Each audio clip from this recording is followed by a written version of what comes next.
موعد وتوقيت مباراة الزمالك وطلائع الجيش القادمة في الدوري المصري، وذلك بعد تعادل الزمالك مع البنك الأهلي بهدف لكل فريق في الجولة الماضية. وسيلتقي نادي الزمالك مع طلائع الجيش في منافسات الجولة 13 لبطولة الدوري المصري يوم الأحد المقبل 2 نوفمبر في 5 مساء بتوقيت القاهرة، 6 بتوقيت السعودية، وقطر 7 بتوقيت الإمارات، على استاد القاهرة الدولي. وستذاع المباراة عبر قناة أون تايم سبورت.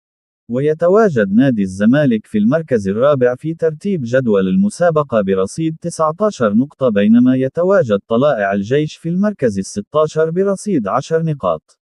وتعادل فريق طلائع الجيش مع زد اف سي في الجولة ال12 بهدفين لكل فريق قبل مواجهة نادي الزمالك القادمة. وسيلتقي نادي الزمالك مع بيراميدز بعد مباراة الطلائع القادمة في نصف نهائي كأس السوبر المصري يوم الخميس 6 نوفمبر في الإمارات.